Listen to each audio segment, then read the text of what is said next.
જય માતાજી, જય શ્રી કૃષ્ણ। એક નવા વિષય સાથે અમારી ભક્તિ વેદિકા યુટ્યુબ ચેનલમાં હાર્દિક સ્વાગત છે।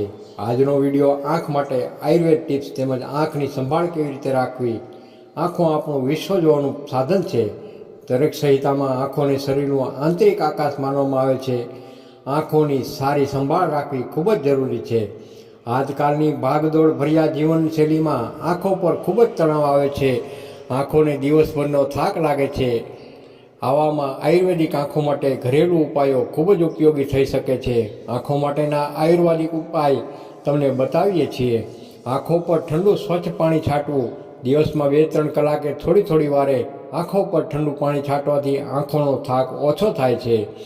આ સાથે આંખો માટેના આસન પણ કરવા જરૂરી છે, જેમ કે ત્રિકોણાસન છે, ભ્રમરાસન છે અને શશાંકાસન છે જેવા આસનો આંખોની રોશની વધારવામાં મદદ કરે છે। સાથે આંખો માટેના કસરતો પણ એટલી જ જરૂરી છે।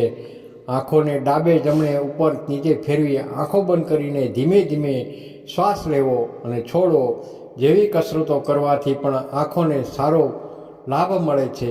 આંખો માટે નેત્રતાર્પણ, ગાયનું ઘી ગરમ કરીને તેમાં આંખો ડુબાડવાથી આંખોની રોશની વધે છે। આ પ્રયોગ કોઈ નિષ્ણાત વ્યક્તિની સલાહ મુજબ કરવો। સાથે આહારમાં પરિવર્તન કરવો જોઈએ। વિટામિન એ, વિટામિન સી અને વિટામિન ઈથી ભરપૂર ખોરાક લેવો, જેમ કે ગાજર છે, પપૈયા છે, આમળા છે, લીલા પાંદડા છે, પાંદડાવાળા શાકભાજી વગેરે આંખો માટેના આયુર્વેદિક ફળફળાદિત છે। આંખો માટેના આયુર્વેદિક ઔષધો જોઈએ તો આપણે ત્રિફળા ચૂર્ણ છે, આમળાનું ચૂર્ણ છે, અશ્વગંધા જેવા ઔષધો આંખોની સમસ્યાઓ દૂર કરવામાં મદદ કરે છે। આંખોની સંભાળ માટેની વધારાના અન્ય ટિપ્સ તમે જો સાંભળો। પૂરતી ઊંઘ લો। રાત્રે ઓછામાં ઓછી 7 થી 8 કલાક ઊંઘ લેવી જરૂરી છે। મોબાઈલ અને કમ્પ્યુટરનો ઉપયોગ ઓછો કરો। લાંબા સમય સુધી મોબાઈલ અને કમ્પ્યુટરનો ઉપયોગ કરવાથી પણ આંખો તણાવ વધે છે। ધૂળ અને ધુમાડાથી દૂર રહો।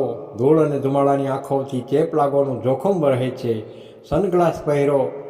સૂર્યના કિરણોથી આંખોમાં બચવા માટે સનગ્લાસ પહેરો।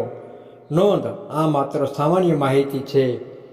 કોઈ પણ પ્રકારની આંખની સમસ્યા હોય તો તરત જ ડૉક્ટરની સલાહ લેવી જરૂરી છે। જય માતાજી, જય શ્રી કૃષ્ણ। તમને આ વિડીયો સારો લાગ્યો હોય તો લાઈક કરજો, શેર કરજો અને સબસ્ક્રાઈબ કરજો। જય માતાજી।